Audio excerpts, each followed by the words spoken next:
Hi dears, അപ്പോൾ നമ്മൾ stitching video ആണ് കേട്ടോ. ട്രാൻസ്പെറൻറ്റ് നെക്ക് സ്റ്റിച്ച് ചെയ്യുന്ന പാർട്ട് 2 വീഡിയോ ആണ്. അപ്പോൾ നമ്മൾ പാർട്ട് 1 ഇതേപോലെ ഒരു ക്യാൻവാസ് അയൺ ചെയ്തെടുത്തിട്ടുണ്ടായിരുന്നു. അത് നമ്മൾ ഫ്രണ്ട് പോർഷൻ്റെ ലൈനിങ്ങിലേക്ക് സെൻറ്റർ മാർക്ക് ചെയ്തതിന് ശേഷം കറക്റ്റ് ഇതൊന്ന് വെച്ച് കൊടുത്തിട്ട് പിൻ ചെയ്ത് കൊടുക്കുന്നുണ്ട് കേട്ടോ.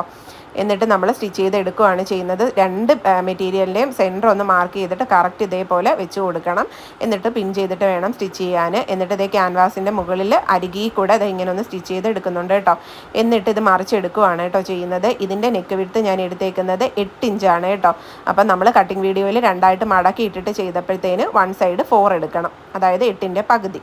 അത് ആ വീഡിയോയും കൂടെ കണ്ടു കഴിയുമ്പോൾ നിങ്ങൾക്ക് മനസ്സിലാവും. എന്നിട്ട് ഞാൻ ചെറിയ കട്ടിങ് ഒക്കെ ഇട്ട് കൊടുക്കുന്നുണ്ട്. ആ കോർണറൊക്കെ ഒന്ന് കട്ട് ചെയ്ത് കൊടുക്കണം കേട്ടോ, എന്നാലേ നമുക്ക് മറിച്ചെടുക്കാനായിട്ട് പറ്റും, പ്രത്യേകിച്ച് സ്ക്വയർ നെക്ക് ആയതുകൊണ്ട്. എന്നിട്ട് ഞാനിതൊന്ന് നിവർത്തി വെച്ചിട്ട് ഈ ഭാഗം ഒന്ന് പതിച്ചടിക്കുന്നുണ്ട്. ആ സ്റ്റിച്ച് ചെയ്ത ഭാഗം ഒന്ന് പതിച്ചടിച്ചെടുക്കുന്നുണ്ട്. നമ്മൾ ഈ ലൈനിങ്ങിൻ്റെ അളവ് നെക്കിൻ്റെ വിഡ്ത്ത് 8 ഇഞ്ച് എടുത്തത് കൊണ്ട് തന്നെ നമ്മുടെ മെയിൻ മെറ്റീരിയലിൻ്റെ ഫ്രണ്ട് പോർഷനിലെ നെക്ക് വിഡ്ത്ത് നമ്മൾ എടുത്തേക്കുന്നത് 3 ഇഞ്ചാണ് കേട്ടോ. അതായത് ലൈനിങ് 4 ഇഞ്ച് എടുത്തപ്പോഴത്തേന് 1 ഇഞ്ച് കുറച്ച് 3 ഇഞ്ചായിട്ട് നെക്ക് വിഡ്ത്ത് എടുക്കണം കേട്ടോ, മെയിൻ മെറ്റീരിയലിൻ്റെത്. എന്നാലേ നമുക്ക് ട്രാൻസ്പെറൻറ്റ് നെക്ക് കിട്ടുള്ളൂ. അപ്പോൾ ഇത് ഒന്ന് നെക്കൊക്കെ സ്റ്റിച്ച് ചെയ്ത് എടുത്തിട്ടുണ്ട്. ഇനി ചെയ്യുന്നതെന്ന് വെച്ചാൽ മെയിൻ മെറ്റീരിയലിൻ്റെ ചീത്ത വശം എടുത്തിട്ട് നമ്മളവിടെ ഒരു ക്രോസ് പീസ് വെച്ച് നെക്കൊന്ന് അടിച്ചു കൊടുക്കുന്നുണ്ട് കേട്ടോ. അതായത് ഉള്ളിലേക്ക് വരുന്ന വശത്താണ് കേട്ടോ, മെയിൻ മെറ്റീരിയലിൻ്റെ അകത്തോട്ട് വരുന്ന വശം ചീത്ത വശത്താണ് വെച്ചിട്ട് ക്രോസ് പീസ് വെച്ച് അടിക്കുന്നത്. എന്നിട്ട് നമ്മൾ തിരിച്ചിട്ടിട്ട് നല്ല വശത്തേക്ക് ഈ ക്രോസ് പീസ് മടക്കി വെച്ചിട്ടാണ് നെക്ക് സ്റ്റിച്ച് ചെയ്തെടുക്കുന്നത്. ഇതേപോലെ കട്ടിങ്സ് ഇട്ട് കൊടുക്കണം കേട്ടോ. ചെറിയ കട്ടിട്ട് കൊടുത്തതിന് ശേഷം ഇത് നല്ല വശത്തേക്ക് മെറ്റീരിയൽ തിരിച്ചിട്ടിട്ട് നല്ല വശത്തേക്ക് വെച്ച് മടക്കി സ്റ്റിച്ച് ചെയ്യുവാണ് കേട്ടോ ചെയ്യുന്നത്. ഒരിക്കലും വലിച്ചു പിടിക്കരുത്, ഫ്രീ ആയിട്ട് വെച്ച് വേണം സ്റ്റിച്ച് ചെയ്യാൻ കേട്ടോ. അപ്പം നെക്ക് ഇങ്ങനെ വലിഞ്ഞിരിക്കും നമ്മൾ വലിച്ച് പിടിച്ച് ചെയ്ത് കഴിഞ്ഞാൽ. അപ്പം നല്ല വശത്തേക്ക് തിരിച്ച് മടക്കി വെച്ചിട്ട് ഇതൊന്ന് സ്റ്റിച്ച് ചെയ്തെടുക്കുമ്പോൾ നമ്മുടെ നെക്ക് നല്ല നീറ്റായിട്ട് കിട്ടും കേട്ടോ. അപ്പോൾ എൻ്റെ വീഡിയോ കാണുന്നവരെല്ലാവരും എൻ്റെ വീഡിയോ ലൈക്കും ഷെയറും കമൻറ്റും ചെയ്യണം കേട്ടോ. നിങ്ങൾക്ക് ഇഷ്ടപ്പെടുകയെന്നുണ്ടെങ്കിൽ തീർച്ചയായിട്ടും ലൈക്കും കമൻറ്റും ഷെയറും ചെയ്യണം. ചാനൽ സബ്സ്ക്രൈബ് ചെയ്ത് സപ്പോർട്ടും കൂടി ചെയ്യണം കേട്ടോ. ഞാൻ ഇതേപോലുള്ള യൂസ്ഫുൾ വീഡിയോസ് ഇനിയും ഇടുന്നതായിരിക്കും. എന്നിട്ട് നമ്മൾ ആ ലൈനിങ് മെറ്റീരിയലിൻ്റെ നെക്ക് സ്റ്റിച്ച് ചെയ്തത് ഒന്ന് എടുത്ത് വെച്ചതിന് ശേഷം അതിൻ്റെ മേലെയായിട്ട് ഈ മെയിൻ മെറ്റീരിയൽ നെറ്റിൻ്റെ ഫാബ്രിക് ഒന്ന് വെച്ച് കൊടുക്കുന്നുണ്ട്. നെറ്റിൻ്റെ മെറ്റീരിയൽ വെച്ച് കറക്റ്റായിട്ട് ഷോൾഡറൊക്കെ പിടിച്ച് വെച്ച് കൊടുക്കണം കേട്ടോ. അങ്ങോട്ടോ ഇങ്ങോട്ടോ ഏറിയും കുറഞ്ഞൊന്നും പോവരുത്. അതിനേക്കായിട്ട് ഞാനൊരു പിൻ ചെയ്ത് കൊടുക്കുന്നുണ്ട്. രണ്ട് വശത്തും പിൻ ചെയ്ത് കൊടുക്കുന്നുണ്ട് കേട്ടോ. ഇത് കണ്ടോ, നല്ല നീറ്റായിട്ട് കറക്റ്റായിട്ട് തന്നെ കിട്ടിയിട്ടുണ്ട്. അങ്ങോട്ടോ ഇങ്ങോട്ടോ ഒരു ഏറ്റക്കുറച്ചിലോ കാര്യമോ ഒന്നുമില്ല കേട്ടോ. എന്നിട്ട് ഞാൻ ഇത് അരികിൽ കൂടെ ഇങ്ങനെ സ്റ്റിച്ച് ചെയ്ത് ഇതൊന്ന് ജോയിൻറ്റ് ചെയ്തെടുക്കുവാണേ. ജോയിൻറ്റ് ചെയ്തെടുത്ത് കഴിഞ്ഞപ്പോഴത്തേന് നമ്മുടെ ട്രാൻസ്പെറൻറ്റ് നെക്ക് ഇവിടെ റെഡിയായി കഴിഞ്ഞു കേട്ടോ.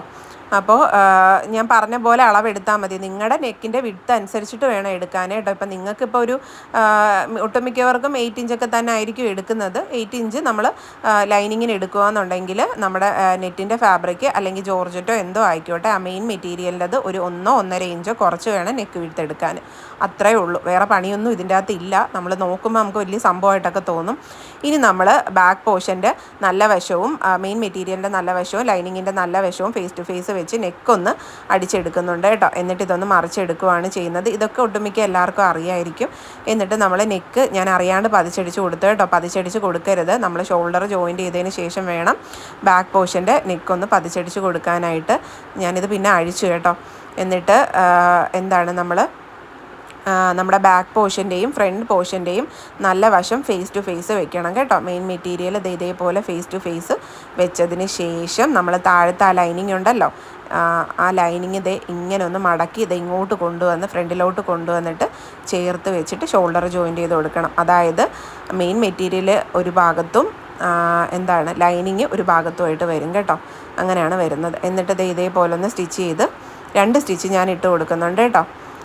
അപ്പം സ്റ്റിച്ച് പൊട്ടിപ്പോവും, അങ്ങനത്തെ പ്രശ്നമൊന്നുമില്ല. അപ്പോൾ കണ്ട സ്റ്റിച്ച് ചെയ്ത് നല്ല നീറ്റായിട്ട് എടുത്തിട്ടുണ്ട്.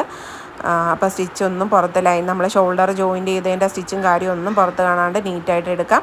ഇപ്പുറത്തെ വശവും അതേപോലെ തന്നെ വെച്ച് സ്റ്റിച്ച് ചെയ്തെടുത്ത് കഴിയുമ്പോഴത്തേനും നമ്മുടെ ട്രാൻസ്പെറൻറ്റ് നെക്ക് ഇവിടെ റെഡിയായി കിട്ടും കേട്ടോ. എന്നിട്ട് ഞാൻ ബാക്ക് നെക്ക് ഒന്നും കൂടി ഒന്ന് പതിച്ചടിച്ച് കൊടുക്കുന്നുണ്ടായിരുന്നു. അത് ഞാൻ വീഡിയോയിൽ ഇൻക്ലൂഡ് ചെയ്തിട്ടില്ല, നേരത്തെ കാണിച്ചതുണ്ട് കേട്ടോ. അപ്പോൾ ഇതൊന്ന് സ്റ്റിച്ച് ചെയ്ത് എടുത്തതിന് ശേഷം നമ്മുടെ ട്രാൻസ്പെറൻറ്റ് നെക്ക് ഇവിടെ റെഡി ആയിട്ടുണ്ട് കേട്ടോ. ഒന്നും കൂടെ ഞാൻ പറയാം. ബാക്ക് നെക്കിൻ്റെ വിഡ്ത്ത് നമ്മൾ ഫ്രണ്ട് പോർഷൻ്റെ മെയിൻ മെറ്റീരിയൽ എടുത്ത സെയിം 3 ഇഞ്ചാണ് കേട്ടോ എടുത്തേക്കുന്നത്. പിന്നെ ബാക്ക് നെക്കിൻ്റെ ലെങ്ത്ത് ഞാൻ 2.5-3.5 കേട്ടോ എടുത്തത്. നിങ്ങൾക്ക് നിങ്ങളുടെ ഇഷ്ടത്തിന്, ചിലർക്ക് ഇറക്കം കൂടുതൽ വേണം, ചിലർക്ക് കുറവായിരിക്കും. അതൊക്കെ നിങ്ങളുടെ ഇഷ്ടത്തിന് എടുക്കാം കേട്ടോ ബാക്ക് പോർഷൻ്റെ. ഈ വിഡ്ത്തിൻ്റെ കാര്യം മാത്രം നിങ്ങളൊന്ന് ശ്രദ്ധിച്ചാൽ മതി. അതേപോലെ ഫ്രണ്ട് പോർഷൻ്റെ ലെങ്ത്തും വിഡ്ത്തും ഒന്ന് കറക്റ്റായിട്ടൊന്ന് ശ്രദ്ധിച്ച് ചെയ്ത് കഴിഞ്ഞാൽ ട്രാൻസ്പെറൻറ്റ് നെക്ക് നല്ല നീറ്റായിട്ട് ചെയ്തെടുക്കാം കേട്ടോ. അപ്പം ഇത് ട്രാൻസ്പെറൻറ്റ് നെക്ക് ചെയ്യാൻ അറിയാത്തവർ ഈ വീഡിയോ കണ്ടിട്ട് എല്ലാവരും ഒന്ന് ട്രൈ ചെയ്ത് നോക്കണം. ഇപ്പോൾ എല്ലാവരുടെയും വീട്ടിലും തയ്യൽ മെഷീനൊക്കെ കാണും. അപ്പം നമ്മൾ ഫൈനൽ ലുക്ക് ഇതായിരുന്നു കേട്ടോ. ഒരു അംബർല ഫ്രോക്കായിരുന്നു. Transparent neck, umbrella sleeve, umbrella ഫ്രോക്കായിരുന്നു കേട്ടോ. അപ്പം അത്രയേ ഉള്ളൂ. വീണ്ടും അടുത്ത വീഡിയോയിലൂടെ കാണാം. Tata bye by.